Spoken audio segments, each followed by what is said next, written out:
It's not unusual for young children to have imaginary friends.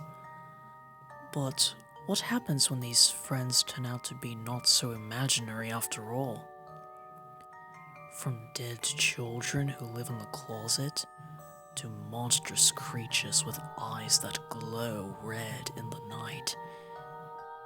Is it overactive imaginations at play, or is it something much worse?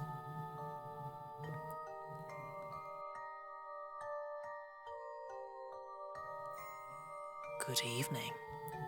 I'm Ciel Phantomhive, but you may call me the Sinister Earl. Tonight, out of the mouths of babes, I bring you a collection of true stories about children with pals who may or may not exist only in their minds.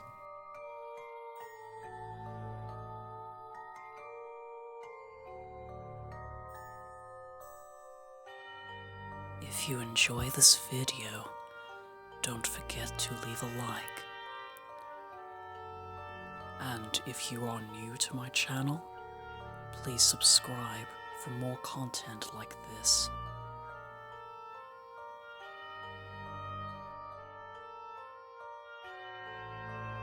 Now, this is the moment where you take the time to grab a cup of tea or whichever beverage you prefer. Turn out the lights, get comfortable, and join me as we enter the unknown, where fear is prevalent.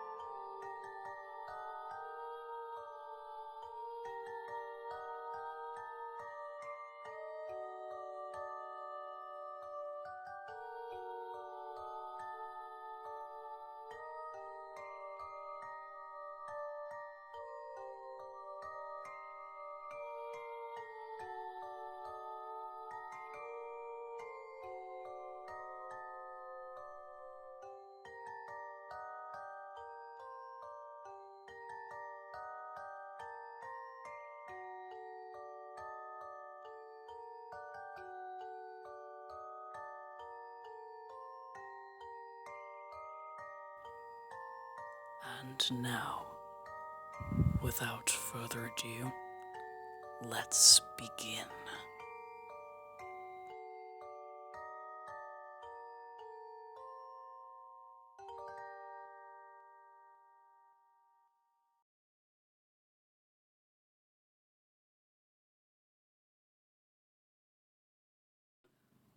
When my daughter was 3, she had an imaginary friend named Kelly who lived in her closet.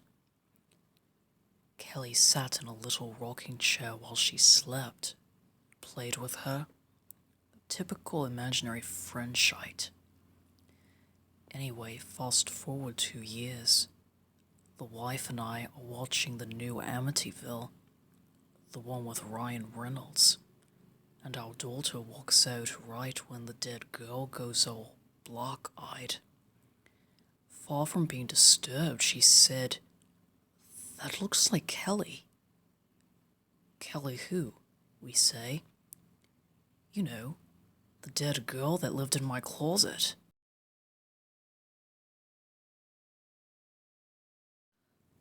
When I was younger, I had an imaginary friend who lived in this massive antique dresser.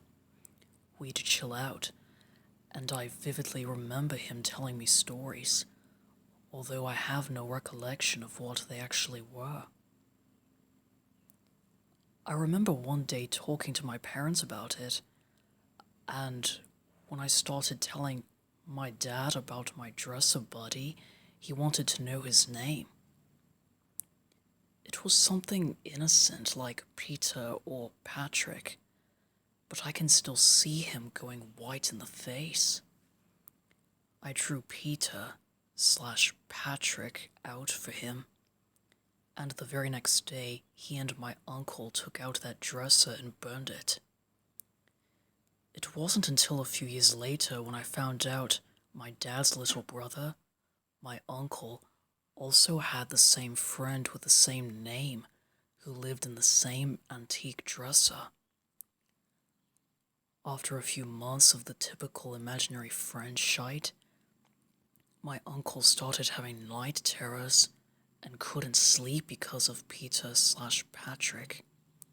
It got so bad that they had to move him out of his room before he managed to get back to normal.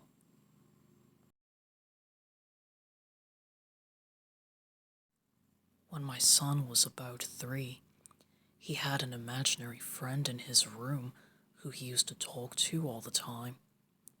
He would tell us stories about things she would tell him, and we'd hear him chatting with her at bedtime. We thought it was pretty cute. After a few months, my son said he wasn't friends with her anymore. We figured he was over his phase of seeing her, so we were surprised to hear him still talking to her at night. Then he started not wanting to go to bed, as he started having really bad dreams. At some point, we ended up asking a lot of questions about her. We had assumed she was a little girl, but apparently she was 47. She lived in the wall, and he stopped being friends with her because she wanted him to call her Mummy. Her name was something like Margaret. She wanted him to come and live in the wall with her. He had told her he didn't want to talk to her anymore and she wouldn't go away. We eventually moved, and he stopped talking about her.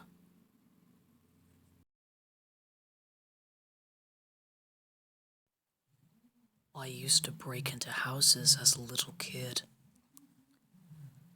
I lived in a really run-down part of town with a huge amount of foreclosed and empty houses.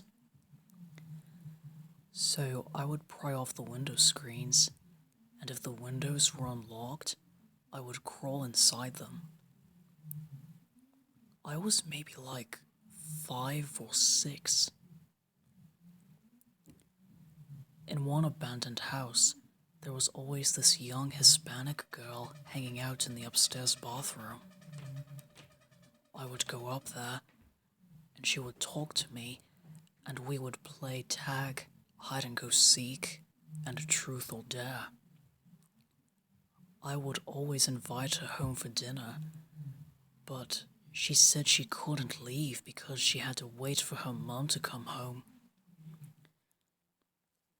I guess it made sense to me at the time, but when I think back, there was nothing in that house. Not even silverware in the kitchen drawers. The carpets were all mildewed, and it was seriously empty. I don't think she could have really been there.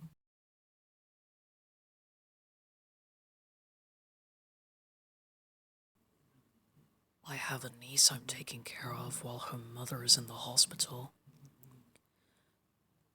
Her father died before she was born, and her mother was diagnosed with cancer.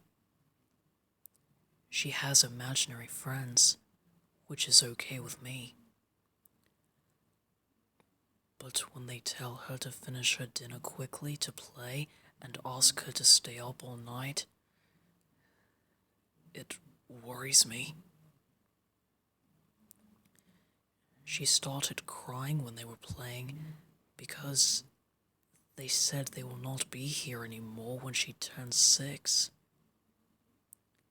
So, a week before her birthday, her friends brought her up near this cliff we live by and told her they could be together forever if she jumped. She refused. All the while, I was making dinner, and when I noticed she was gone, I panicked and searched for her everywhere. I found her sitting on the edge of the cliff. She said, "I don't want to jump. It's gonna hurt bad. I get to see Mummy if I do? But what about Auntie? Can she go? This was when I stepped in and picked her up and said we had to go eat dinner.